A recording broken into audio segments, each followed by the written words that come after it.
Hello friends, welcome back to my YouTube channel the Vani classes. आज की video में मैं आपके लिए लेकर आई हूँ 2 चैप्टर्स। ओके, 11th और 12th chapter. 10 chapter already discuss कर चुके हैं हम, PYQs भी देख लिए हैं, अच्छे से समझ भी लिए हैं। आज 2 चैप्टर्स हैं हमारे, ट्रांसपोर्ट इन प्लांट्स और मिनरल न्यूट्रिशन। इन दोनों के जो क्वेश्चंस हैं वो हम डिटेल में बात करेंगे, देखेंगे कितने क्वेश्चन यहाँ से पूछे जाते हैं और किस तरह के क्वेश्चंस पूछे जाते हैं। तो आपको क्या करना है, वीडियो को एंड तक देखना है, क्योंकि पहले मैं 11th चैप्टर की बात करूंगी, उसके बाद 12th चैप्टर के जो क्वेश्चंस हैं वो डिस्कस करेंगे। उसके पहले अगर आपने अभी तक भी चैनल को सब्सक्राइब नहीं किया है तो आप सब्सक्राइब कर सकते हैं, टेलीग्राम में भी ज्वाइन कर सकते हैं, वहाँ पर भी आपको वीडियो की नोटिफिकेशन जो है वो मिलती रहती है। चलो शुरू करेंगे सबसे पहले ट्रांसपोर्ट इन प्लांट्स के साथ। तो ये जो चैप्टर है यहाँ से आपको 1 या 2 नंबर के क्वेश्चन देखने को मिलेंगे। कई बार आपको 3 या 4 क्वेश्चन भी देखने को मिल सकते हैं, बट ऐसे आपको 1 या 2 नंबर के क्वेश्चन ही देखने को मिलेंगे यहाँ से। चलो पहला क्वेश्चन देखेंगे, transport of food material in higher plants occur through. अब जो ट्रांसपोर्ट होता है, हमें पता है जो फूड मटेरियल है उनका ट्रांसपोर्ट होता है फ्लोएम के थ्रू। ये हम प्रीवियस चैप्टर्स में बात कर चुके हैं। फ्लोएम से फूड और जाइलम से जो जल है यानी कि जो वाटर है उसका ट्रांसपोर्ट होता है। ठीक है जी। अब फ्लोएम में भी बहुत सारे एलिमेंट्स होते हैं जो हम पढ़ चुके हैं, जैसे यहाँ पर ऑप्शन में दिए गए हैं। फ्लोएम के एलिमेंट्स कंपेनियन सेल्स है, ट्रैकीड्स है, सीव एलिमेंट्स है और वेसल्स भी इसमें पाई जाती हैं। तो कौन सा एलिमेंट है जिसके द्वारा जो ट्रांसपोर्ट होता है? ओके, तो ट्रांसपोर्ट होता है सीव एलिमेंट्स के थ्रू। किसके थ्रू? सीव एलिमेंट्स के थ्रू। और ये क्वेश्चन पूछा भी गया था प्रीवियस ईयर्स में। चलो, transpiration is regulated by the movement of. अब देखो ट्रांसपिरेशन होती क्या है? It is the evaporative loss of water by plants. ठीक है, जो किसके थ्रू होती है? मेनली स्टोमेटा के थ्रू होती है। और जो स्टोमेटा है हम पढ़ चुके हैं कि स्टोमेटा के बाहर क्या होते हैं? गार्ड सेल्स होते हैं। जैसे देखो ये हैं गार्ड सेल्स। ठीक है, बीच में बन गया स्टोमेटल अपर्चर जिसको हमने स्टोमेटा बोल दिया। ठीक है, ये है हमारे पास गार्ड सेल्स। क्या है? गार्ड सेल हैं। ये क्या है? स्टोमेटल अपर्चर है। और बाहर बहुत सारे एपिडर्मल सेल्स होते हैं। अब ये जो गार्ड सेल है इनकी शेप यहाँ पर हमने जो देखी वो है किडनी शेप या फिर बीन शेप, जो हमें देखने को मिलती है सिर्फ डाइकॉट्स में। अगर मोनोकोट होती प्लांट की लीफ, तो जो स्टोमेटा है यानी कि जो हमारे गार्ड सेल हैं उनकी शेप हमें देखने को मिलती डम्बल शेप। ये हम प्रीवियस वीडियोस में बात कर चुके हैं। चलो क्वेश्चन पर आते हैं। Transpiration is regulated by the movement of. ठीक है, ट्रांसपिरेशन मैंने बता दिया क्या है, इवेपोरेटिव लॉस ऑफ वाटर है। तो जब हमारे जो गार्ड सेल हैं ये टर्जिड होंगे, यानी कि ये जो गार्ड सेल हैं जब फूलेंगे, इनमें पानी भरेगा तो ये स्टोमेटा ओपन हो जाएंगे। स्टोमेटा ओपन होंगे तो ट्रांसपिरेशन होगी। ठीक है, और जब जो हमारे गार्ड सेल हैं वो फ्लैसिड होंगे तब जो हमारा स्टोमेटल अपर्चर है वो बंद होगा और ट्रांसपिरेशन नहीं होगी। इसीलिए जो ट्रांसपिरेशन है ये रेगुलेट होती है by the movement of guard cells. ठीक है जी बात। अगर टर्जिड हो गए गार्ड सेल तो ट्रांसपिरेशन होगी, अगर फ्लैसिड हो गए, ठीक है, पानी इसमें से निकल गया तो बंद हो जाएंगे। क्लियर होगी बात। अगला प्रश्न देखेंगे। Water is released as droplet, this is known as. ये इंपॉर्टेंट कॉन्सेप्ट है, ये हमें समझना चाहिए। जो पानी है एज अ ड्रॉपलेट निकलता है। देखो जो हमारी ट्रांसपिरेशन होती है उसमें तो इवेपोरेट होकर जो वाटर है उसका लॉस होता है, बट जब ड्रॉपलेट की फॉर्म में वाटर निकलता है उसको हम क्या कहते हैं? उसको हम कहते हैं गट्टेशन। गट्टेशन का प्रोसेस समझेंगे अभी। ठीक है जी। सबसे पहले शुरू करेंगे रूट प्रेशर से। अब आप बोलोगे रूट प्रेशर क्या है? जो सॉइल होती है वहाँ पर बहुत सारे आयंस प्रेजेंट होते हैं। अब ये जो आयंस हैं ये एक्टिवली हमारे जो वेस्कुलर टिश्यूज़ हैं वहाँ पर पहुँचते हैं, जैसे हमारा जो जाइलम है वहाँ पर पहुँचते हैं। ठीक है, और क्या करते हैं? जो प्रेशर है जाइलम के अंदर उसको बढ़ाएंगे, जिसको हमने बोल दिया रूट प्रेशर है ना, जो पॉजिटिव प्रेशर है। अब ये जो रूट प्रेशर है ये रिस्पॉन्सिबल है कि जो पानी है वो ऊपर की तरफ जाएगा, ठीक है, यानी कि जो अपवर्ड मूवमेंट है पानी की स्टेम में उसके लिए रिस्पॉन्सिबल है, ठीक है। पानी ऊपर गया, ठीक है, कहाँ पर पहुँच गया, हमारे लीव्स पर पहुँच गया, ठीक है। और जो हमारे लीव्स हैं वहाँ पर प्रेजेंट होते हैं हाइड्रोथॉर्ड्स। क्या प्रेजेंट होते हैं, हाइड्रोथॉर्ड्स। हाइड्रोथॉर्ड्स क्या है, हाइड्रोथॉर्ड्स एक तरह के पोर होते हैं।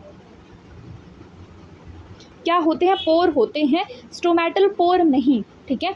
जो हमारी, जैसे देखो ये लीफ है, इसके बिल्कुल एंड में ना यहाँ पर साइड में छोटे छोटे पोर्स प्रेजेंट होते हैं जिनको हम बोलते हैं हाइड्रोथॉर्ड्स, ओके। अब देखो रूट प्रेशर ज़्यादा हो गया, पानी जो है ऊपर आ गया, लीव्स में पहुँच गया, हाइड्रोथॉर्ड्स के पास पहुँच गया। अब हाइड्रोथॉर्ड्स ओपन है, हाइड्रोथॉर्ड जो है ये परमानेंटली ओपन रहते हैं। क्या रहते हैं, परमानेंटली ओपन रहते हैं। और जब ट्रांसपिरेशन जो है वो कम हो रही है या फिर ट्रांसपिरेशन नहीं हो रही है, ट्रांसपिरेशन कब नहीं होती है, रात को स्टोमेटा क्लोज होते हैं और ट्रांसपिरेशन नहीं होती है, और अर्ली मॉर्निंग में भी ट्रांसपिरेशन नहीं हो रही है, ठीक है जी। तो उस टाइम पर क्या होगा, रूट प्रेशर बढ़ेगा, पानी ऊपर आएगा, हाइड्रोथॉर्ड्स जो हमारे ओपन ही है, वहाँ से जो पानी है ये बाहर आ जाएगा ड्रॉपलेट की फॉर्म में। किसकी फॉर्म में, ड्रॉपलेट की फॉर्म में। इस ही प्रोसेस को हम बोलते हैं गट्टेशन। ये जो पूरा प्रोसेस है इसको बोला जाता है गट्टेशन। अब यहाँ से बहुत सारे क्वेश्चंस बनते हैं। एक तो कि जो गट्टेशन का प्रोसेस होता है किस वजह से, रूट प्रेशर की वजह से होता है, ठीक है। वहाँ पर कौन से पोर्स प्रेजेंट होते हैं, हाइड्रोथॉर्ड्स प्रेजेंट होते हैं। क्या हाइड्रोथॉर्ड्स ओपन ही रहते हैं या बंद हो जाते हैं, तो हाइड्रोथॉर्ड्स जो हैं वो स्टोमेटा की तरह नहीं होते हैं, हाइड्रोथॉर्ड हमेशा ओपन ही रहते हैं। बट जो गट्टेशन का प्रोसेस है ये हमें कब देखने को मिलता है, या तो हमें नाइट में देखने को मिलेगा या फिर अर्ली मॉर्निंग में देखने को मिलेगा, ये क्वेश्चन पूछा जाता है। तो ये कॉन्सेप्ट आपका यहाँ से क्लियर हो गया होगा। नहीं, तो आंसर क्या हो गया हमारा, गट्टेशन, ठीक है। इस प्रोसेस को हमने क्या बोला, गट्टेशन। और किसकी वजह से होता है, अगर ये पूछा गया होता तब रूट प्रेशर होना था। चलो अगला प्रश्न, विच of the following has highest osmotic pressure, किस में सबसे ज़्यादा ऑस्मोटिक प्रेशर होता है। ओके, तो जो ऑस्मोटिक प्रेशर होता है, जिन प्लांट्स में पानी की रिक्वायरमेंट ज़्यादा है, समझ लो जिन प्लांट्स में पानी की रिक्वायरमेंट ज़्यादा है, फॉर एग्ज़ाम्पल अगर मैं यहाँ पर बात करूँ हेलोफाइट्स या फिर ज़ीरोफाइट्स की, ठीक है, जिनमें वाटर रिक्वायरमेंट ज़्यादा है, तो जो ऑस्मोटिक प्रेशर होगा वो उनका कम होगा, ठीक है। पानी की रिक्वायरमेंट ज़्यादा तो ऑस्मोटिक प्रेशर कम होगा। यहाँ पर क्या पूछा गया है कि हाईएस्ट ऑस्मोटिक प्रेशर किसका है, तो हाईएस्ट ऑस्मोटिक प्रेशर मतलब कि पानी की रिक्वायरमेंट यहाँ पर कम होगी। पानी की रिक्वायरमेंट उन प्लांट्स में कम होगी जो पानी में रहते हैं, तो ये हो गए हमारे हाइड्रोफाइट्स। हाइड्रोफाइट्स में जो ऑस्मोटिक प्रेशर है वो ज़्यादा होता है, ठीक है। सबसे ज़्यादा हाइड्रोफाइट्स में होगा, उसके बाद मीज़ो, देन हमारे जो ज़ीरो और एंड में हेलोफाइट्स। क्लियर होगी बात। अगला प्रश्न देखेंगे, if cell lacks cell wall, अगर हमारी सेल में सेल वॉल नहीं है, इट विल बर्स्ट, ये बर्स्ट कर जाएगी, इसको हम किस सॉल्यूशन में रखेंगे। तो ये क्वेश्चन पूछा गया था, इंपॉर्टेंट है, यहाँ से प्रश्न बनता है। तो हम समझेंगे तीनों तरह के सॉल्यूशन को, हाइपर, हाइपो और आइसोटोनिक को। इस पूरी कंडीशन को समझेंगे हम 3 सेल्स से, ठीक है, सेल 1, सेल 2 और सेल 3, 3 सेल्स होगी हमारे पास। अब सेल्स में क्या होता है, बीच में वैक्यूल प्रेजेंट होता है, ये भी क्लियर होगी बात। जो फर्स्ट सेल है उसको हमने रखा हाइपरटोनिक सॉल्यूशन में। हाइपरटोनिक मतलब कि जो सॉल्यूट है सेल के बाहर उसकी कंसंट्रेशन जो है वो ज़्यादा है, सॉल्यूट कंसंट्रेशन ज़्यादा है, और जो वाटर पोटेंशियल है बाहर, जो वाटर पोटेंशियल है वो कम है। साई W से इसको डिनोट करते हैं वाटर पोटेंशियल, यानी कि अब सॉल्यूट ज़्यादा है तो पानी की जो यहाँ पर अमाउंट होगा वो कम हो जाएगा। फॉर एग्जांपल आपने एक कप लिया, उसमें आपने बहुत सारी चीनी डाल दी, अब चीनी ज़्यादा है यानी कि सॉल्यूट ज़्यादा है, तो जो हमारा सॉल्वेंट होगा, जो हमारा वाटर होगा, उसकी कैपेसिटी कम होगी वहाँ पर रहने की, तो कम पानी होगा और ज़्यादा चीनी। वैसा ही कंडीशन यहाँ पर है, सॉल्यूट ज़्यादा है और जो वाटर है वो कम है यहाँ पर, और जो सेल के अंदर जो वाटर पोटेंशियल है वो ज़्यादा है। सेल में हमारी में पानी भरा हुआ है, बाहर पानी नहीं है, तो पानी की मूवमेंट कहाँ से कहाँ को होगी? पानी की मूवमेंट होगी सेल के अंदर से बाहर की तरफ, ठीक है। High water potential to low water potential जो है पानी की मूवमेंट होगी, और जो सेल है वो हमारा प्लाज्मोलाइज हो जाएगा। क्या होगा? जो हमारा सेल है वो क्या हो जाएगा? सेल जो है हमारा वो प्लाज्मोलाइज हो जाएगा, और इसको हम बोल सकते हैं जो सेल है वो श्रिंक कर जाएगा यहाँ पर, ठीक है जी। इस कंडीशन को हम एक्सोऑस्मोसिस भी कहते हैं। ये समझ आ गई हमें हाइपरटोनिक सॉल्यूशन की बात। इसके बाद हम देखेंगे दूसरी कंडीशन जो है हमारी हाइपोटोनिक सॉल्यूशन की। हाइपोटोनिक मतलब कि सॉल्यूट की जो कंसंट्रेशन होगी वो कम होगी, बाहर सॉल्यूट की कंसंट्रेशन जो है वो कम है।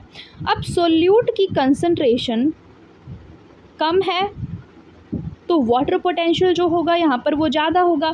तो वाटर पोटेंशियल बाहर ज़्यादा है और अंदर वाटर पोटेंशियल जो है वो कम है, तो मूवमेंट कहाँ से कहाँ को होगी? पानी की बाहर से पानी की मूवमेंट होगी अंदर को। अब पानी की मूवमेंट बाहर से अंदर की तरफ होगी तो सेल जो है वो स्वेल कर जाएगा, या फिर सेल जो है वो टर्जिड हो जाएगा, ठीक है। इसको हम एंडोऑस्मोसिस भी कहते हैं। जबकि जो तीसरी कंडीशन है यहाँ पर हम जो सेल है इसको रखते हैं हम आइसोटोनिक सॉल्यूशन में, यानी कि बाहर भी कंसंट्रेशन बराबर है, सॉल्यूट कंसंट्रेशन बाहर भी बराबर है, पानी की कंसंट्रेशन भी बराबर है, तो सेल में कोई भी चेंज नहीं आएगा। सेल जो है वो वैसी की वैसी रहेगी, यानी कि सेल जो है वो फ्लैसिड रहेगी, सेल में कोई भी चेंज जो है वो नहीं आएगा, ठीक है। अंदर भी जा सकता है पानी और बाहर भी आ सकता है। तो इस तरह से ये पूरा कॉन्सेप्ट है। आई होप आपको क्लियर हो गया होगा। चलो क्वेश्चन देख लें। If the cell lacks cell wall it will burst if it is placed in. अब जो हमारी सेल है वो बर्स्ट कब होगी? बर्स्ट तब होगी जब पानी उसके अंदर जाएगा, यानी कि सेल जो है वो टर्जिड होगी, सेल स्वेल कर जाएगी, और जो हमारी सेल वॉल है जो इसको बर्स्ट होने से बचाती है वो प्रेजेंट नहीं है। सेल वॉल नहीं है तो सेल अब बर्स्ट होगी। किस तरह के सोल्यूशन में जो सेल थी वो हमारी टर्जिड होती थी? हमने अभी पढ़ा, ये होती थी हाइपोटोनिक सोल्यूशन में, जब बाहर सॉल्यूट की कंसंट्रेशन कम थी, ठीक है, और वाटर पोटेंशियल ज़्यादा था, तो पानी जो है बाहर से अंदर की तरफ गया, ठीक है। बाहर से पानी अंदर की तरफ गया तो सेल जो है वो स्वेल हुई एंडोऑस्मोसिस की वजह से, और फिर वो बर्स्ट कर गई, अब क्योंकि उसमें सेल वॉल नहीं है। तो इम्पोर्टेंट क्वेश्चन है, समझ आ गया होगा आपको, ठीक है जी। When cell is fully turgid, cell अब फुल्ली टर्जिड है, फुल्ली। अब इस कंडीशन पर क्या होगा? DPD 0 होगा, OP 0 होगा, SP = TP, DPD = OP, ठीक है। इस कंडीशन में जो DPD है यानी कि डिफ्यूजन प्रेशर डेफिशिएंट, ये होगा 0 के बराबर, ठीक है। और इस कंडीशन में जो ऑस्मोटिक प्रेशर होता है ये बराबर होता है टर्गर प्रेशर के, ठीक है। ऑस्मोटिक प्रेशर जो है ये बराबर होता है टर्गर प्रेशर के। अगला प्रश्न देख लेते हैं। Through which of the following ascent of sap takes place. Ascent of sap किस में होता है? ये प्रेजेंट होता है हमारे जाइलम में, और ये किस लिए रिस्पॉन्सिबल है? जो अपवर्ड मूवमेंट होती है वाटर की उसके लिए। In which of the following stomata open at night and closes at day, ठीक है। कौन से प्लांट्स हैं जिनमें स्टोमेटा रात को ओपन होंगे और दिन में बंद रहेंगे? तो ऐसे प्लांट्स जिनमें हमें वाटर लॉस कम करवाना है उनमें ये कंडीशन होती है, तो ये हमें देखने को मिलती है जो हमारे सक्कुलेंट्स होते हैं उनमें, ठीक है। या फिर जिनको आप ज़ीरोफाइट्स भी बोल सकते हैं, अगर ज़ीरोफाइट ऑप्शन आता तो आप ज़ीरोफाइट लिखते, ठीक है जी। और ये जो मूवमेंट है स्टोमेटा की, जब स्टोमेटा नाइट में खुलेंगे और दिन में बंद होते हैं, इसको हम बोलते हैं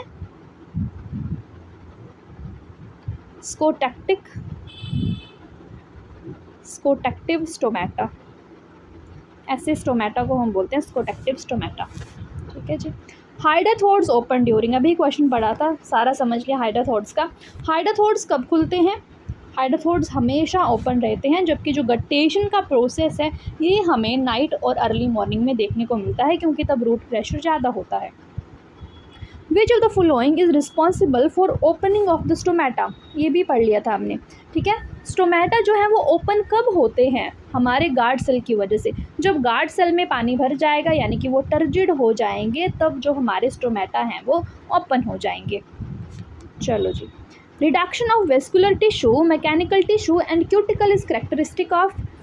वेस्कुलर टिश्यू भी नहीं है, मैकेनिकल टिश्यू भी है, मतलब रिड्यूस हो गए हैं। ठीक है, किन में होते हैं? ये होते हैं एपीफाइट्स। एपीफाइट्स ऐसे प्लांट होते हैं जो दूसरे प्लांट के ऊपर रहते हैं। आपने बहुत सारे पेड़ देखे होंगे, उनके ऊपर कुछ और स्पीशीज़ का पेड़ जो है वो ग्रो कर रहा है, वो क्या है? एपीफाइट है। ठीक है, एपी मतलब ऊपर, किसी दूसरे प्लांट के ऊपर रहना। Stomatal movement is not affected by. जो स्टोमेटा की मूवमेंट है किस वजह से अफेक्ट नहीं होती है? तो बहुत सारे फैक्टर्स जो हैं वो स्टोमेटा की मूवमेंट को अफेक्ट करते हैं। जैसे टेम्परेचर, ज़्यादा टेम्परेचर हो गया तो ट्रांसपिरेशन भी हमें पता है ज़्यादा होती है। ऑक्सीजन कंसनट्रेशन है, लाइट है, CO2 कंसनट्रेशन है। अब देखो, जो एटमॉस्फेरिक ऑक्सीजन की कंसनट्रेशन है उस पर स्टोमेटा की जो मूवमेंट है बेस्ड नहीं होती है। ठीक है, जबकि CO2 कंसनट्रेशन पर होती है। अगर CO2 की कंसनट्रेशन इन्वायरमेंट में कम हो गई तो स्टोमेटा जो है वो ओपन हो जाते हैं। क्या होता है? स्टोमेटा ओपन हो जाते हैं क्योंकि अंदर से जो CO2 है वो बाहर जाएगी फिर इन्वायरमेंट में। समझ आ गई बात? अगला देखेंगे, turgor pressure is always opposite to. जो टर्गर प्रेशर होता है वो किस प्रेशर के ऑपोजिट होता है? टर्गर प्रेशर होता क्या है? जब पानी, ये हमारी सेल है, पानी हमारी सेल के अंदर आ गया। ठीक है, अब जो हमारा साइटोप्लाज्म है ये एक प्रेशर लगाता है वॉल पर। क्या लगाता है? साइटोप्लाज्म जो है वहाँ पर एक प्रेशर बिल्ड होता है against the wall of the cell, उसको हम बोलेंगे टर्गर प्रेशर। ठीक है, टर्गर प्रेशर रिस्पॉन्सिबल है जिससे जो हमारी सेल की इनलार्जमेंट होती है और सेल की ग्रोथ होती है, उसकी एक्सटेंशन होती है। ठीक है, तो जो टर्गर प्रेशर होता है ये हमेशा वॉल प्रेशर के ऑपोजिट होता है। टर्गर प्रेशर हमेशा वॉल प्रेशर के ऑपोजिट होता है। चलो अगला देखेंगे, movement of water through semi permeable membrane is called. हम शुरू से पढ़ते आए हैं कि सेमी परमेबल के थ्रू, मेम्ब्रेन के थ्रू जो मूवमेंट होती है उसको हम बोलते हैं क्या? उसको हम बोलते हैं ऑस्मोसिस। ठीक है, जब सॉल्वेंट जो है वो हायर कंसनट्रेशन से लोअर कंसनट्रेशन की तरफ जाते हैं through the semi permeable membrane is known as osmosis. की जो डिफ्यूजन होती है वहाँ पर सेमी परमेबल मेम्ब्रेन की ज़रूरत नहीं होती है। वहाँ पर भी जो मूवमेंट होती है वो higher concentration to lower concentration होती है, but without any kind of semi permeable membrane. ठीक है, active transport takes place.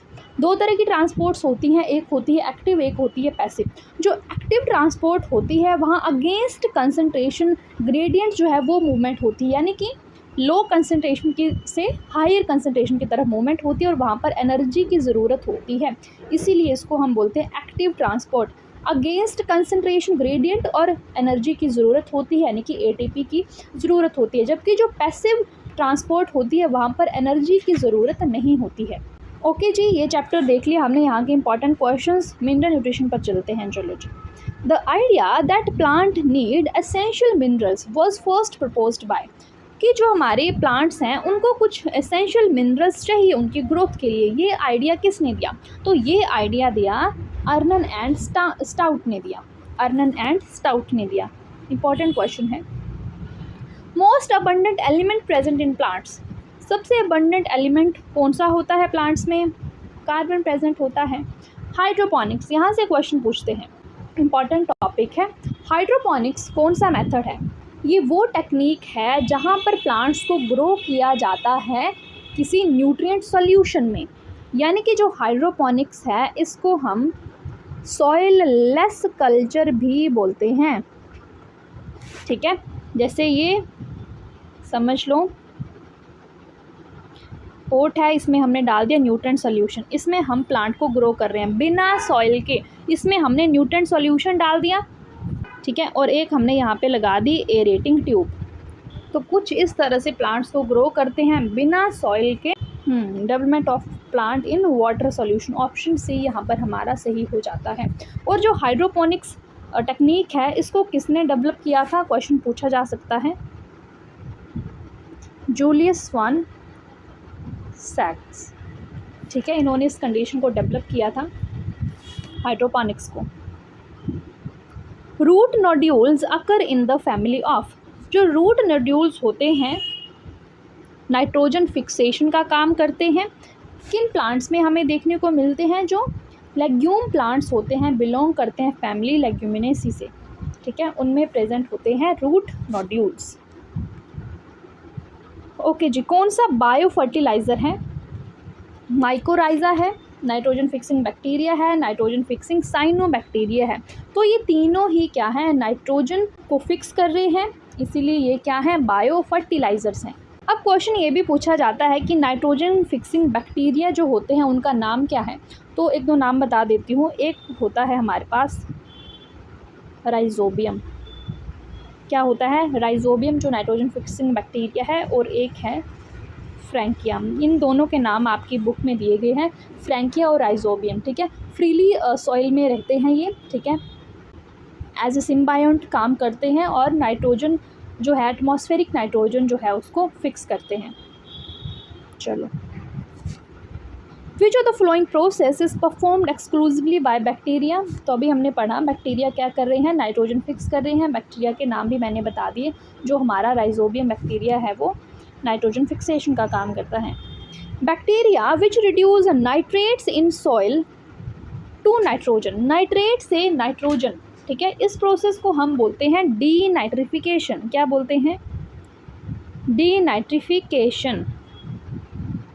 Nitrate से फिर से नाइट्रोजन बन रही है, और कौन करवाता है इसको? इसको करवाता है बैक्टीरिया हमारा सूडोमोनास। कौन सा? सूडोमोनास।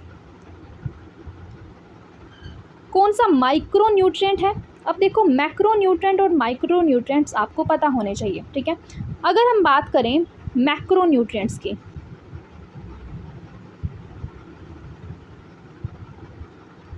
मैक्रो न्यूट्रिएंट्स की टोटल हमारे पास 17 एसेंशियल एलिमेंट्स हैं, जिसमें से कुछ हैं हमारे पास मैक्रो न्यूट्रिएंट्स। मैक्रो न्यूट्रिएंट्स हैं हमारे पास 9, ठीक है। कितने हैं? मैक्रो न्यूट्रिएंट्स हैं हमारे पास 9। ऐसे न्यूट्रिएंट्स जो प्लांट टिश्यूज़ में लार्ज अमाउंट में प्रेजेंट होते हैं उनको हम मैक्रो न्यूट्रिएंट्स बोलते हैं, और माइक्रो न्यूट्रिएंट्स जो ट्रेसेस में प्रेजेंट होते हैं।